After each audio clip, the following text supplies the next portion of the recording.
আসসালামু আলাইকুম। ভাই, শিবির শুরুটা করলো কি ভাই? শিবির কি দেশের মানুষকে, ঢাকা বিশ্ববিদ্যালয়ের শিক্ষার্থীদেরকে ভালো থাকতে দিবে না? শুরুটা করলো কি শিবির? শিবির সেই আহ ডাকসু নির্বাচনের পরে শিবির বিপিএজিএস হয়ে এবার শিবির যেটা শুরু করছে ঢাকা বিশ্ববিদ্যালয়, আমার মনে হয় যে ঢাকা বিশ্ববিদ্যালয়ে কোনো সাধারণ শিক্ষার্থীরা নিরাপদ না। কি বিষয়টা আসলে এরকম নাকি? সাধারণ শিক্ষার্থীরা, না না না না, আসলে সাধারণ শিক্ষার্থী না। ঢাকা বিশ্ববিদ্যালয়ে কোনো মাদক ব্যবসায়ী, কোনো মাদকাসক্তি বামেরা, তারা আসলে নিরাপদ না। তো তাদের জন্য আসলে শিবির মানে কি যে একটা অরাজকতা শুরু করে দিছে, যেটা বলার মতো না ভাই। শিবির দিনে দিনে যে কাজ কর্মকাণ্ডগুলো করতেছে, এটা ঢাকা বিশ্ববিদ্যালয়ের জন্য একটা অরাজকতা। এখন বলতে পারেন যে অরাজকতা কেমনে হয় ভাই? অরাজকতা হচ্ছে, ধরেন, চোরের কাছে পুলিশ সব সময় অপরাধী থাকে, তাই না? কারণ পুলিশ চোরকে ধরবে, পুলিশ চোরকে ধরে বাটাম দিবে, এই জন্য চোরের কাছে পুলিশ সবসময় অপরাধী থাকে। ঠিক তদ্রুপ ভালো ব্যক্তিদের কাছে, সরি, খারাপ ব্যক্তিদের কাছে ভালো ব্যক্তিরা সবসময় আহ মানে নিম্ন চোখে, কটু চোখে দেখে। তো ঠিক তেমনি ঢাকা বিশ্ববিদ্যালয়ের যারা মাদকাসক্তি আছে, যারা মাদক ব্যবসায়ীর সাথে জড়িত আছে এবং মাদক সেবন করে যারা, তাদের কাছে শিবির আসলে একটা অরাজকতা করতেছে। তো আপনারা ইতিপূর্বে সকলে জেনে গেছেন যে ঢাকা বিশ্ববিদ্যালয়ে মাদক বিরোধী আন্দোলন মাদক বিরোধী অভিযান চলতেছে, যে ঢাকা বিশ্ববিদ্যালয় এরিয়ায় কোনো মাদকের কোনো অস্তিত্ব রাখবে না শিবির, এটা প্রকাশ্যে ঘোষণা দিয়েছে। আপনারা পাশে একটা স্ক্রিনে এস এম ফরাদের একটা পোস্ট দেখতে পাচ্ছেন, একটা বক্তব্য দেখতে পাচ্ছেন, যে তারা প্রকাশ্যে বলছে হয় ঢাকা বিশ্ববিদ্যালয় মাদক সেবনকারী অথবা মাদক ব্যবসায়ী থাকবে, আর না হয় ঢাকা বিশ্ববিদ্যালয়ে শিক্ষার্থীরা ডাকসু ডাকসু থাকবে।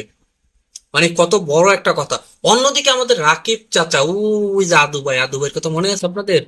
আমাদের রাকিব চাচা তিনি বলছে কি, যে বাংলাদেশের সবচেয়ে আদর্শবান, চরিত্রবান যদি কোনো লোক থেকে থাকে, তাহলে মানে কোনো ছাত্র থেকে থাকে, সেটা হচ্ছে ছাত্র দল। তো আসলে তার কথাটা আপনারা কি বলবেন? অবশ্যই আপনাদের কমেন্ট বক্সে জানিয়ে দেবেন। সেই বিষয় নিয়ে সে কথা বলতে চাই না।